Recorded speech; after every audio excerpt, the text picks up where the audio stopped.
राजवैर्यं पवित्रमिदमुत्तमं प्रत्यक्षापगमं धर्म्यं सुमुखं कर्तुमव्ययम्. म्हणजे ज्ञानविज्ञान संहितांचा पुढला श्लोक असा आहे की राजविद्या ही जी मी तुला सांगणार आहे ज्ञान किंवा ही जी विद्या सांगणार आहे ही विद्या कशी आहे. राजविद्या, राजविद्या या शब्दाचा अर्थ विद्येची राजा आहे असाच अर्थ करायचा. राजाची विद्या असा नाही करायचा. राजविद्या म्हणजे विद्येमध्ये सर्वश्रेष्ठ अशी विद्या आहे. राजगुह्यम आणि गुह्यातले अत्यंत सर्वश्रेष्ठ गुह्य असं आहे. पवित्रम इदम उत्तमम, अत्यंत पवित्र असलेले आणि प्रत्यक्षावगमम धर्म्यम. आणि शिवाय ते कसं आहे तर प्रत्यक्ष प्राप्त करून देणार आहे.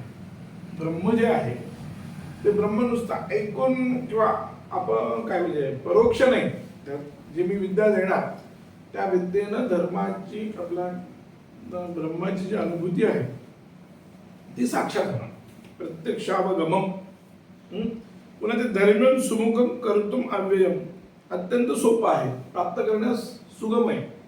अशी विद्या मी तुला देत आहे असं भगवंताचं म्हणणं आहे. म्हणजे त्या विद्येचं हे सगळं विशेषण आहे. ज्ञानम विज्ञान संहितांचं हे सगळं विशेषण आहे की जे ज्ञान देत आहे, ज्या विद्येच्या द्वारा ज्ञान देते ती विद्या कशी आहे तर राजविद्या वगैरे वगैरे. त्याच्यावर ज्ञानोबा काय म्हणतात, जे जाणणे या सुविद्येच्या गावी गुरुत्वाची आचार्य पदवी, जे सगळं गुह्यांचा गोसावी पवित्र राहू. म्हणजे जाणण्याला योग्य अशी जी विद्या आहे, या विद्येत काय जाणायचं म्हणाले तर त्या विद्येमध्ये सर्वश्रेष्ठ विद्या म्हणजे ब्रह्मविद्या. भगवंताची ब्रह्मविद्या ही सर्वश्रेष्ठ का आहे त्याचं कारण असं की पुढं दशम अध्यायामध्ये भगवंतांनी ज्या काही आपल्या विभूती सांगितल्या त्यात अध्यात्मविद्या विद्याराम वाद प्रबोधतामहम अशी स्वतःची विभूती सांगितलेली आहे. अध्यात्मविद्या विद्याराम, विद्यामध्ये सगळ्या ज्या विद्या आहेत एकत्रित विद्या किती 14 विद्या. 14 विद्यामध्ये सर्वात श्रेष्ठ विद्या कोणती असेल तर ती अध्यात्मविद्या आहे. उत्तर मीमांसा जी आहे ती 14 विद्या सर्वश्रेष्ठ आहे.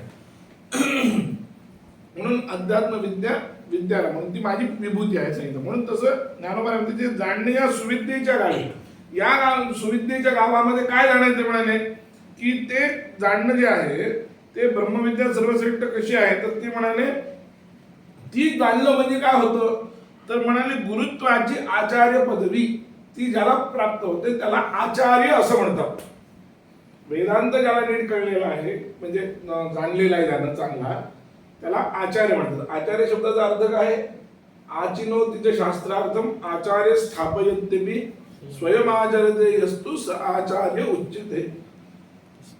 आचिनोतीचे शास्त्रार्थी, आचार्य कोणाला म्हणावं ते आपल्याकडे उपाध्याय आचार्य हे शब्द आहेत. उपाध्याय कोणाला, उपाध्याय जे आहे ते शिकवणारा जो आहे वेद शिकवणाऱ्या अध्यापकाला उपाध्याय म्हणतात. पण आचार्य हे त्याच्यापेक्षा वरच आहे. तो आचार्य कसा म्हणाले आचिनोतीचे शास्त्रार्थ, शास्त्रार्थ सगळीकडे पाहून त्याचा संग्रह तो करतो. आचिनोते निवडून निवडून निवडून हे महत्वाचं हे महत्वाचं हे महत्वाचं, म्हणजे ग्रंथ खूप वाचले आणि त्यातून लोकांना काय सांगायचं ते अगदी निवडून निवडून निवडून करण्यात त्याला आचिनोतीचे शास्त्रार्थ. आणि ते निवडलेले जे आहेत ते आचार्य स्थापयत्यपि, आचार्याच्या ज्याची स्थापना पण करत होतो. म्हणजे नुसता शास्त्रार्थ घेतला आणि तो बौद्धिकरित्या पुस्तकात राहिला असा उपयोग नाही, त्याची प्रत्यक्ष आचरणामध्ये तो स्थापना करतो. शंकराचार्यांनी काय केलं बघा, शंकराचार्यांना आपण जे आचार्य म्हणतो त्याचं कारणच नाही. त्यांनी काय केलं, त्यांनी संपूर्ण वेदाचा अर्थ हे भाष्यात लिहिलं, म्हणजे संपूर्ण शास्त्रार्थ संग्रह केला आहे की नाही. आणि संग्रह करून पुन्हा काय केलं तर पंचायतनाची देवतेची उपासना सगळ्यामध्ये प्रस्तुत केली, दृढ केला, आचार सगळा दृढ केला. सगळ्या लोकांच्या आधी राजनैतिक दृष्ट्या किंवा कसंही सगळ्या लोकांच्या आधी एक भारत जो कोणी केला असेल तर तो आचार्यांनी केला. कारण त्यांनी त्यांच्या पूर्ण जीवनामध्ये 3 वेळा परत पूर्ण भारताची पदयात्रा केली, पूर्ण भारत. म्हणजे आपले ज्ञानोबा राय, तुकोबा राय, नामदेवराय पोहोचण्याच्या आधी शंकराचार्य पांडुरंगाजवळ पोहोचलेले. त्यांनी परब्रह्मलिंगम म्हणजे पांडुरंग वगैरे स्तोत्रले तर शंकराचार्यांचा काळ त्यांच्या आधीच आहे. कुठली गणना केली तरी शंकराचार्यांचा काळ आधीच आहे. म्हणजे एक काळ असा आहे की शंकराचार्य इसवी सन पूर्व 509 होते, असं एक ऐतिहासिक आहे. त्यानुसार म्हणलं तर शंकराचार्य कमीत कमी 2,500 वर्ष आधी तिथे गेले. ज्ञानोबाला वगैरे 12व्या शतकाचा काळ, त्याच्या आधी 1200 वर्ष शंकराचार्य गेले. आधुनिक काळाच्या मतानुसार शंकराचार्य 8व्या शतकात होते, तरी 400 वर्ष आधी गेले. कुठलीही गणित लावलं काय, कोणतेही गणित लावलं तरी शंकराचार्य आधी बोलले. तर शंकराचार्यांनी काय केलं, ज्या त्यांच्या काळामध्ये असलेले जे 272 हे होते पंथ संप्रदाय, वाद, नुसते लक्ष्मीचे संप्रदाय होते, नुसते पार्वतीचे संप्रदाय होते, गणपतीच्या मध्ये सुद्धा पुन्हा मतभेद होते, विष्णूचे तर रामाचे वेगळे, कृष्णाचे वेगळे, नरसिंहाचे वेगळे, असे भांडणं होते पुन्हा यांची. तुझा देव श्रेष्ठ का माझा देव श्रेष्ठ. पण हे देवता तर सोडूनच नाही, यांच्यापेक्षा ते झटिंग आणि ते मुंजा बिंजा आहेत की त्यांची सुद्धा संप्रदाय होते, भैरोबा वगैरे, रोकडोबा वगैरेची, आणि ते सगळे पुन्हा आमचा देव श्रेष्ठ म्हणायचे.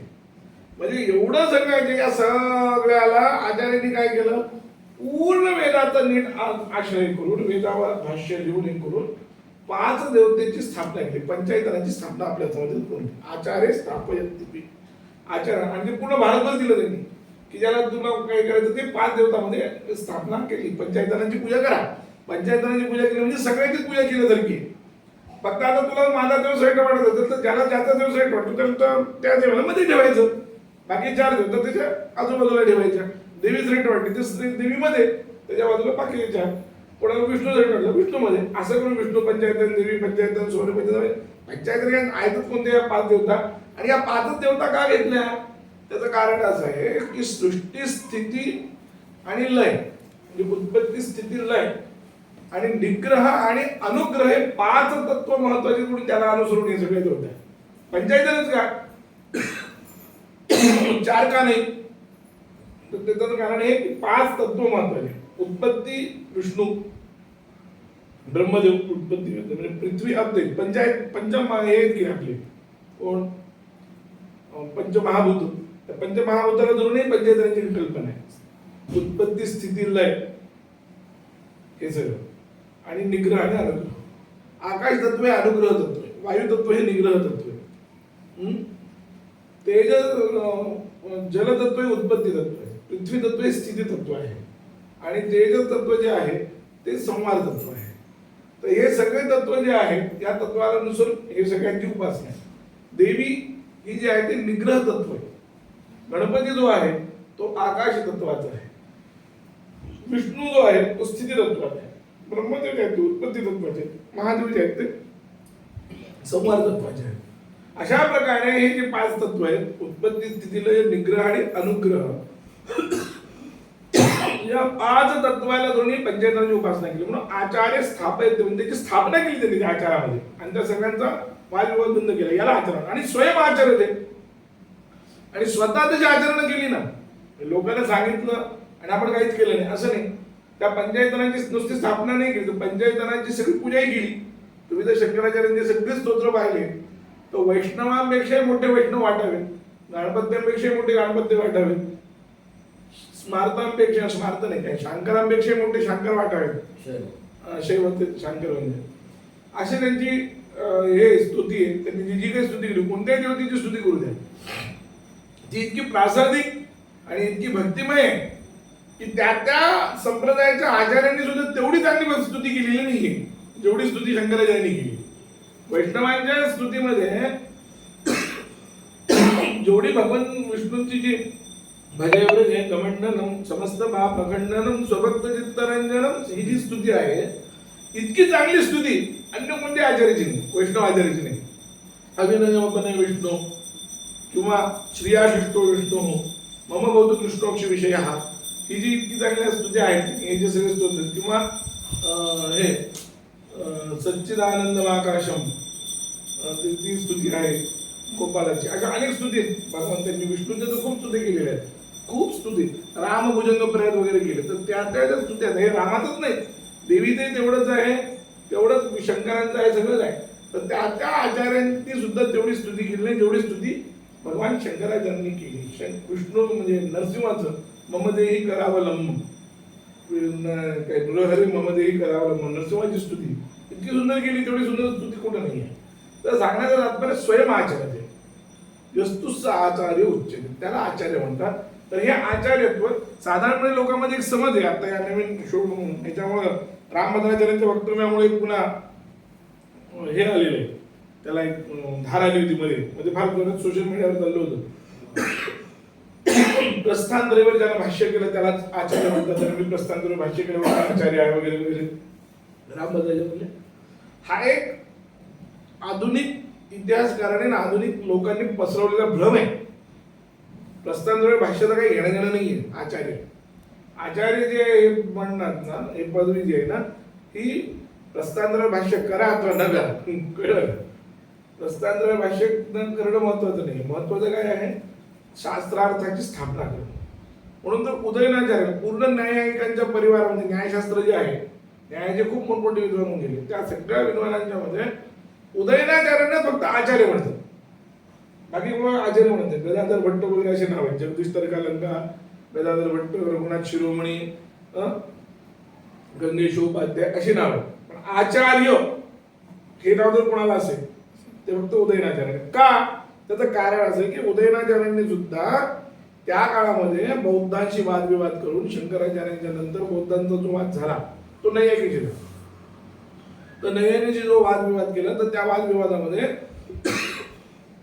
हे बौद्ध लोक काय करायचे, आपल्या मंत्र सामर्थ्यानं तुमचे शाळीग्राम बाण वगैरे असतील ना, त्याचं पाणी करायचे आणि म्हणायचे बघा आमचा जो केवढा श्रेष्ठ आहे, आमचं मंत्र सामर्थ्य केवढं श्रेष्ठ आहे, तुमच्यात आहे काय एवढी ताकद. तर त्यावेळेस ते पुन्हा त्यांनी केलेले पाणी केलेले जे पुन्हा शाळीग्राम वगैरे करण्याचं सामर्थ्य उदयनाचार्यांच्या मध्ये होतं. ते उदयनाचार्य ते सगळं करायचे आणि पुन्हा उदयनाचार्यांनी त्यांच्याशी बौद्ध लेवललाही वादविवाद करायचे आणि मंत्रसिद्धीने वादविवाद करायचे. तर त्यामुळं त्यांना आचार्य म्हणतात. कारण त्यांनी त्या आचार्याची स्थापना केली.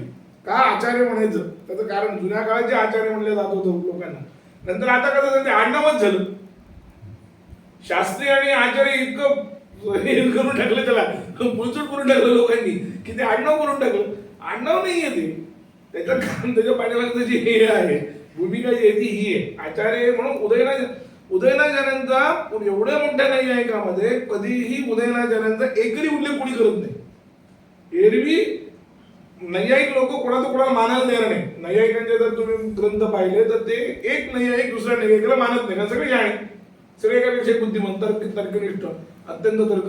तर पहिलं कुठला तर नैयायिक पाठ्याचा नैयायिकाचं खंडन करणार आहे, असं सगळं त्यांच्या ग्रंथामध्ये खंडन मंडन चालत राहतं. पण तरी सुद्धा जिथं जिथं उदयनाचार्यांचा उल्लेख येतो तिथं फक्त आचार्य हा असं म्हणतो. तिथं समजायचे उदयनाचार्यांच्या मध्ये, आणि त्याचं खंडन कोणी करत नाही शक्यतो. त्याचं हे करत नाही. इतका उदयनाचार्यांच्या बद्दल त्या नैयायिकांच्या संप्रदायामध्ये सुद्धा आदर आहे. का आदर आहे? आचार्य स्थापित, याचं कारण आहे उदयनाचार्यांनी जे काम केले. आचार्य ही शब्द तेवढं, म्हणून ते म्हणतात की तर हे असं आचार्यत्व जर तुम्हाला मिळवायचं असेल तर ते म्हणले काय कशात म्हणाले, तर ते या विद्येने मिळेल. ज्ञानोबाने काय म्हणतात, जे जाणणे या सुविद्येच्या गावी गुरुत्वाची आचार्य पदवी. गुरुत्वाची आचार्य पदवी म्हणजे गुरुत्वाला उपाध्याय पण म्हणतात. उपाध्यायाचं महत्व मनुस्मृतीमध्ये तर असं सांगितलं की पितापेक्षा दशा उपाध्याय, 10 पट मोठं. वडिलांपेक्षाही जन्मदात्या आपल्या वडिलांपेक्षाही महत्व आपल्या दृष्टीने कोणाचं आहे, गुरु उपाध्यायाचं आहे. म्हणजे जे आपल्याला शिकवतात त्यांना उपाध्याय म्हणतात. पण तरी सुद्धा सामान्य शिक्षक झाला तो उपाध्याय, अध्यात्मविद्या जाणार नाही. म्हणून अध्यात्मविद्या प्राप्त झाल्यानंतर तिचे आचार्यत्व येतं, ते इतर कशाने येत नाही. म्हणून ते म्हणाले गुरुत्वाची आचार्य पदवी, जी सकळ गुह्यांचा गोसावी पवित्रा गावी, की जे अत्यंत गुह्यातलं सर्वात मोठं श्रेष्ठ आहे. गोसावी या शब्दाचा यती, संन्यासी या अर्थाने. यती हा सर्वात श्रेष्ठ असतो, तो लहान असो मोठा असो कोणी असो, पण यती हा सर्वात श्रेष्ठ असतो. तसं हे जे ज्ञान दिलं जात आहे, ही जी अध्यात्मविद्या आहे ती काय आहे, ती अध्यात्मविद्या ही आचार्य पदवीला शोभणारी. ज्ञानोबांचा एखाद्या बोलण्याचा जर भाव पाहिला आपण तर काय की का, त्याचं कारण असं की मुंडकोपनिषदामध्ये द्वे विद्ये वेदी द्रव्ये पराचैवा पराच अशी सुरुवात केली. मुंडकोपनिषदामध्ये आधी सुरुवातीला अथर्वांगिरसम शिष्य प्राह ऐकी नाही, उपसन्न तस्मै उपसन्नाय प्राह असं आहे की पहिल्यांदा काय अंगिरस ऋषी गेले. अंगिरस ऋषीकडे मागे पुढे होईल एखादं नाव. एक ऋषी एक शिष्य एका ऋषीकडे गेले आणि त्यांच्याकडे जाऊन त्यांनी प्रार्थना केली की मला सांगा. तेव्हा त्यांनी सांगितलं की द्वे विद्ये वे दोन विद्या शिकल्या पाहिजे. कोणत्या?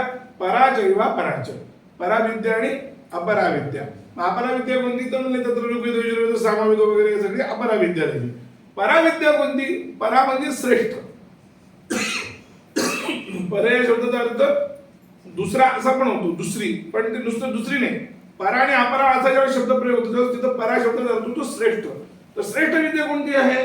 म्हणजे श्रेष्ठ विद्या जी आहे ती म्हणजे उपनिषद, ब्रह्मविद्या. उपनिषद का म्हणायचं? त्याचंही कारण तेच आहे. आपल्याकडे ब्रह्म हे उपनिषदांनी सांगितलेली विद्या आहे. तर त्याच्यात उप हे एक उपसर्ग आहे, नि हे एक उपसर्ग आहे आणि सद धातू आहे. सद धातूचा अर्थ काय? सद निउपसर्ग पूर्वक सद धातूचा अर्थ आहे शिथिल करणं, बंधन शिथिल करणं या अर्थ आहे. शिथिल करणं किंवा नाश करणं असा अर्थ आहे. उपनिषद तर उपचा अर्थ जवळ बसल्यानंतर. सदामी नाही होत. शत्रू असा धातू येतो, सद धातू जो आहे तो शत्रू. त्याचा अर्थ आहे हे करणे, शिथिलीकरण करणे. शिथिलीकरण करणे म्हणल्यापेक्षा नाश करणे. नि अधिक सदचा अर्थ तो झाला. आणि उपचा अर्थ जवळ बसणे. जी विद्या गुरुच्या जवळ बसल्यानंतर जी विद्या शिथिल करते त्या विद्येचा नाव उपनिषद. म्हणजे काय?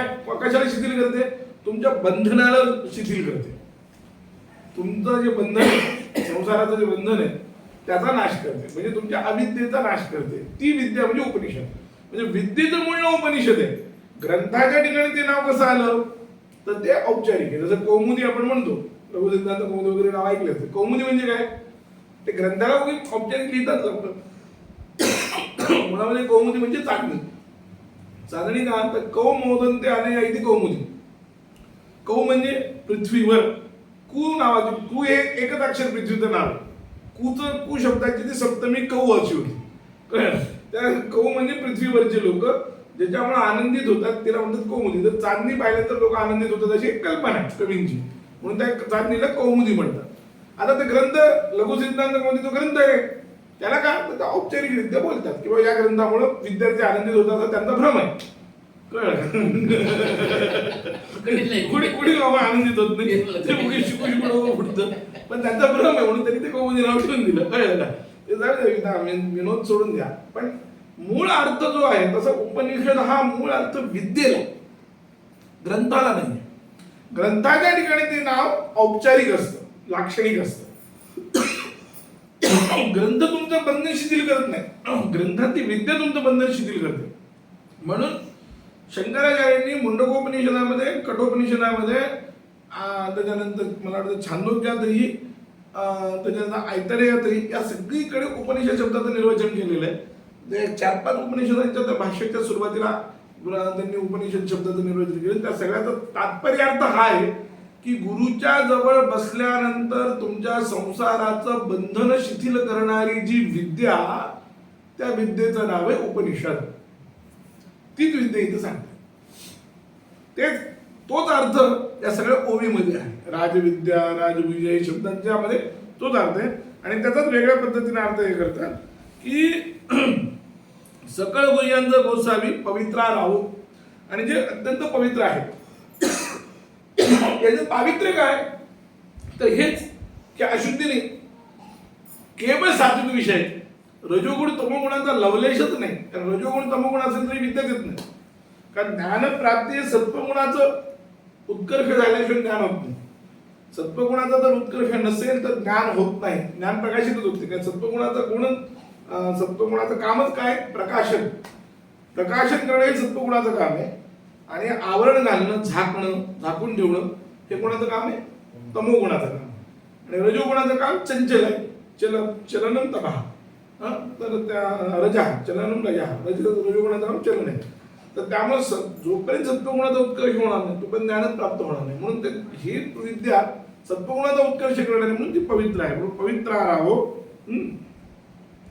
त्याच्यानंतर म्हणाले आणि धर्माचे निजधाम तेवीची उत्तमाचे उत्तमे पाहिजे या येता नाही काम जन्मांतराचे.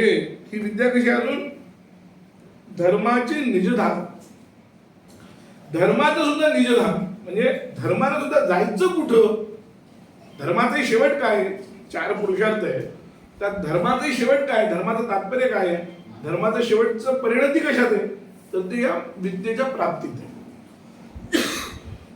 म्हणून त्याचं ते घर आहे निजधाम. धाम म्हणजे विश्रांतीचं ठिकाण, निज म्हणजे स्वतःच. म्हणून धर्म सुद्धा कुठे विश्रांती घेतो तर या याच्यामध्ये घेतो, वेदांत विद्येमध्ये किंवा या उपनिषद विद्येमध्ये घेतो. म्हणून म्हणाले ब्रह्म आणि धर्माचे निजधाम तेवीचे उत्तमाचे उत्तम. या जगामध्ये जेवढं काही उत्तम आहे त्या सर्वात उत्तम म्हणजे उत्तमातले उत्तम जर काय असेल तर म्हणाले ही ब्रह्मविद्या. पाहिजे या येत नाही काम जन्मांतराची. जी विद्या प्राप्त झाल्यानंतर सर्वात महत्वाची गोष्ट काय होते तर जन्मांतराचं काम येत नाही. त्या विद्येला दुसरा जन्म देणं येत नाही, पुनर्जन्म म्हणजे पुन्हा या जन्मामध्ये तुम्हाला येता येत नाही असं हे म्हणजे याचा अर्थ तुम्हाला मुक्ती देणारी ही ब्रह्मविद्या आहे. पुनर्जन्म नाही म्हणजे काय, म्हणजे पुन्हा पुनर्जन्म नाही म्हणून पुन्हा मृत्यू नाही. जन्माला तर मृत्यू होईल ना, जन्माला त्यांचा मृत्यू कसं होणार, म्हणून त्यांनी सांगितले पुनर्जन्माचे नाही काम. ते अशा प्रकारची ही ब्रह्मविद्या आहे. या ब्रह्मविद्येचा हा सगळा सुकालय म्हणाले. त्याचप्रमाणे मोठके गुरुमुखे उदयीच दिसे आणि हृदय स्वयंभूची असे प्रत्यक्ष भाव लावले जसे आपसे याची. गुरु आत्मज्ञान वस्तुता मुळामध्ये हृदयात प्रत्येकाच्या आहेच आहे, नाही असं नाही. पण जोपर्यंत ते गुरुमुखातून येत नाही तोपर्यंत विशेष वृत्ती तयार होते. मी काल सांगितल्याप्रमाणे सामान्यतः ब्रह्मज्ञान आपल्याला आहेच आहे, पण सामान्यतः ब्रह्मज्ञान आहे म्हणून मुक्त झालो का आपण. वेदांत मतानुसार जेवढी काही ज्ञान आहेत ती सगळी ज्ञान वस्तुतः सगळे ज्ञान एक आहे. सगळं ज्ञान एक आहे म्हणजे ते ब्रह्मज्ञानही तेच आहे ना. म्हणजे मग घटज्ञानानं ब्रह्मज्ञान व्हायला पाहिजे की नाही. पटज्ञानानं सुद्धा घटपटाचं जे ज्ञान तुम्हाला उच्च होतं याने तुमचा मोक्ष व्हावा आहे की नाही. पण तसं होत नाही. का नाही होत याचं कारण असं आहे की सामान्य ज्ञान हे अविद्येचं विरोधी नाहीये. सामान्य ज्ञान जे आहे उलट ते ज्ञान अज्ञानालाच प्रकाशित करणार आहे. म्हणून तर गीतेनं सांगितलं ना की काय ज्ञानम आवृत्ती तिष्ठती. ज्ञानाला आवृत्त अज्ञान राहतं. काय ज्ञानम अज्ञानेनावृतम ज्ञानम तेन मुह्यन्ते जन्तवे असं पण वाक्य आहे. अज्ञानाने ज्ञान आवृत झालं आहे. अज्ञानाने ज्ञान जर आवृत म्हणजे झाकलेलं. अज्ञान जर ज्ञानाला झाकत असेल, कोणत्या ज्ञानाला झाकतं ते सामान्य ज्ञानाला झाकतं असं त्याचा अर्थ. सामान्य जे चैतन्य आहे चैतन्य त्याला ते झाकतं. म्हणून सामान्य ज्ञान जे आहे ते अज्ञानाचा विरोधी नाही. अज्ञानाचा विरोधी कोण आहे, विशेष ज्ञान. कळलं. म्हणून घटपटाधिकांच्या मध्ये जे आपलं ज्ञान होतं घटपटाधिकांचं ज्ञान हे सामान्य ज्ञानच आहे. त्यांचे ज्ञान म्हणून दिसतं ते ब्रह्म आहे, ते सामान्य ब्रह्म आहे, ते सामान्य ज्ञान आहे. त्यामुळे ते सामान्य असल्यामुळे ते घटपटाचं ज्ञान आलं काही त्याचा विरोध होत नाही आणि आपल्याला मुक्ती मिळत नाही. म्हणून आपल्याला ज्ञान नाही का तर ज्ञानोबाने सुद्धा काय सांगतात ते नीट पहा. आणि हृदयाची स्वयंभजी असे. मीच ज्ञान हृदयात स्वयंप्रभ आहे, स्वयंप्रकाश आहेच आहे. ते तुम्हाला कोणी द्यायची गरज नाहीये, वस्तुता आहे. मग असताना मग पुन्हा काय करायची गरज आहे की नाही, पुन्हा प्रश्न येईल की नाही आहे तर मग का नाही केलं. तर त्याचं कारण आहे की ते नुसतं असून उपयोग नाहीये. जशी ही वीज कोणाच्या ते माध्यमातून ती प्रगट होते, नुसती असून ती उपयोगाची नाहीये. तिला काही माध्यम द्यावं लागतं तेव्हा कुठं तिथं अस्तित्व आपल्याला दिसतं. तिथं जर माध्यम नसेल तर ते काही उपयोग नाही आपल्याला. तसं ज्ञान नुसतं असून उपयोग नाही, त्याला कुठलं तरी माध्यम लागतं, त्याला ते वृत्ती विशेष ज्ञान नाही. म्हणून अज्ञानाचा आणि विशेष ज्ञानाचा विरोध आहे, हे लक्षात ठेवा. अज्ञानाचा आणि सामान्य ज्ञानाचा विरोध नाही. म्हणून हृदयात किती ज्ञान असलं आपल्या ते काही उपयोग नाही. गुरुमुखातून ज्यावेळेस ते विशेष रूपाने प्रगट होतं तेव्हा ते ज्ञान नाही. म्हणून त्यांनी सांगितलं की मोठके गुरुमुखी उदयीत दिसे. आपल्याला असं दिसतं ते गुरुमुखातून उदित होते, पण वस्तुता म्हणाले कसे आणि हृदय स्वयंभूची असे. म्हणजे मुळात हृदयात आहे. मुळात आहे वस्तुतः ते कुठूनही आलेलं नाही, काही नाही, पण गुरुमुखातून ते आल्यासारखं आपल्याला वाटतं. पण तेवढी प्रक्रिया मात्र आवश्यक आहेच आहे, कारण ते नुसतं असलेलं ते काही कामाचं नाही, ते नुसतंच पडून राहतं. त्यानं काय आपला मोक्ष होणार नाही, आपला काही उद्धार होणार नाही. किती ज्ञान असलं ते काही उपयोग नाही तसं. त्याच्यासाठी गुरुमुखातूनच यावं लागतं. जसं ते तीर्थ ते शंखातूनच यावं लागतं. नुसतं पाणी घेतलं तर ते तीर्थ नसतं, ते शंखाच्या त्याच्यातून आलेलं पाणी तीर्थ असतं की नाही, तसं ते प्रकरण आहे. कळलं का? ती शंखातून आलं तर ते ठीक आहे, कोणी काय केलं तरी. तसं मोठके गुरुमुखे उदय दिसे आणि हृदयी स्वयं जसे प्रत्यक्ष भाव लागे तसे आपस याची. गुरुमुखातून ते आल्यामुळं त्याचा साक्षात्कार आपोआप होतो. म्हणजे कसं, दशमस्त्वमसीचा दृष्टांत जो आपल्याकडे आहे, 10 पोरं या नदीतून तिकडे जाऊ लागले होते, 10 जण जाऊ लागले होते, आणि 10 जण जाताना मध्ये नदी लागली. नदीतून ते तरुण सगळेजण गेले, आणि नदीतून तरुण गेल्यानंतर तिथं काय झालं की त्यांना वाटलं सगळे आले तिने म्हणून मोजा, म्हणून प्रत्येकाने मोजायला सुरुवात केली. प्रत्येक जण काय करत होता, स्वतःला सोडून मोजत होता. त्यामुळे प्रत्येकाला वाटत होतं आपण 9 जण आलो, आणि प्रत्येकाला असं वाटलं की आपल्यातला एक हरवलाय, ते रडत बसले. 10 अवधी ज्ञान आहे की नाही त्यांना, असलेलं ज्ञान भ्रमाने काय झालं नाही, नव्हतं म्हणाले, पण 10 अवधी माहिती त्यांना, म्हणजे मूळ आहे ते ज्ञान. मग ते कोण 11वा माणूस एक जण आला, त्यानं बघितलं यांचा सगळा गोंधळ, सावळा गोंधळ, आणि त्यानं मग काय केलं की सगळ्यांना मोजून दाखवून ते डोंगरे महाराज असं सांगत असत, ती गोष्ट सांगत असताना की एक हातामध्ये त्याने मस्तपैकी एक फोक घेतला. कळलं का? एक फोक घेतला, आणि ते फोक घेऊन त्या सगळ्यांना असं उभं केलं, आणि सगळ्यांना उभं करून 1 2 3 4 5 6 7 8 आणि 9 झाल्यानंतर 10व्याला जोरात हाणलं आणि म्हणले दशमस्त्वमसी, तू 10वा आहेस, असं म्हणले. याला काय झालं की लगेच 10व्याचा साक्षात्कार झाला. साक्षात्कार आधी नव्हता का? होता. आधी साक्षात्कार होता, सगळं होतं, कारण प्रत्येक जण पाहूच लागलं की.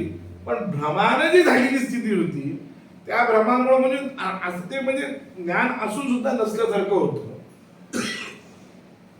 तसं आपल्याकडे मुळात हृदयात असलेलं ज्ञान त्या दशमस्त्वमसीच्या फटक्यानं जसं आपल्याला लगेच त्या 10वाचा साक्षात्कार होतो, तसं हे ज्ञान आपल्याला साक्षात्कार आपोआपच होतं. म्हणा प्रत्यक्ष ज्ञान त्याचं होतं. कारण काय, वेदांत एकमेव असं आहे की गुरुमुखातून उपनिषद ऐकलं, गुरुमुखातून जर व्यवस्थित वेदांत श्रवण झालं, मनन झालं, निधिध्यासन झालं, तर तो तुम्हाला प्रत्यक्ष अनुभव देणार. इतर कोणी धर्म तुम्हाला प्रत्यक्ष अनुभव नाही, हे लक्षात ठेवा. स्वर्ग आहे सगळं खरे, आता दाखवा म्हणलं तर कोणी देऊ शकत नाही. धर्माचं ज्ञान तुम्हाला प्रत्यक्ष होऊ शकत नाही, धर्माचं ज्ञान नाही. फक्त वेदांताचं ज्ञान असं आहे, वेदांतच असं आहे की जो याची देही याची डोळा तुम्हाला मोक्ष देतो. मेल्यानंतर मोक्ष नाही, इथं मुक्ती. तुम्ही आता असताना तुम्हाला मुक्तीचा अनुभव मिळतो, तुमच्या आत्मस्वरूपाचा अनुभव तो देतो, ब्रह्माचं ज्ञान वगैरे काय म्हणायचं तिथं. म्हणून त्यांनी सांगितलं की प्रत्यक्ष भावं लागेल. वस्तुतः वेदांतामध्ये प्रत्यक्ष हा शब्द सुद्धा वापरणं सांप्रदायिक लोक चुकीचं मानतात, कारण प्रत्यक्ष हा शब्द इंद्रिय वाचक आहे, आणि वेदांतामध्ये साक्षात्कार हा इंद्रियाने होतो असं मानत नाही वेदांत. म्हणून वेदांतामध्ये शब्द आहे अपरोक्ष शब्द, अपरोक्षाचा शब्द वेदांताच्या मध्ये अपरोक्ष. पण ते ठीक आहे, मराठीमध्ये आपण ते वापरतो म्हणून ठीक. पण संप्रदायामध्ये असं आहे की प्रत्यक्ष शब्द जर वापरला तर तुम्ही विचारतात हा न्याय शिकला का, आधी विचारतात. न्यायाकडून आलेला दिसायला, त्यामुळे याचा अजून संस्कार नाही असं म्हणतात. म्हणजे इतके हिंदृष्टीने पाहिजे त्याच्याकडे नैयायिक पद्धतीने प्रत्यक्ष शब्दाच्या. म्हणून काय प्रत्यक्ष होण्याच्या प्रक्रियेमध्ये इंद्रियजन्यत्व हे नैयायिकांचं म्हणणं आहे. ते इंद्रियजन्यत्व आपण मानत नाही. इंद्रियजन्य ज्ञान म्हणजे प्रत्यक्ष असा वेदांती मानत नाहीत. पण वेदांतामध्ये तो शब्द सुद्धा वापरत नाही, अपरोक्ष शब्द असं. नंबर 1 म्हणजे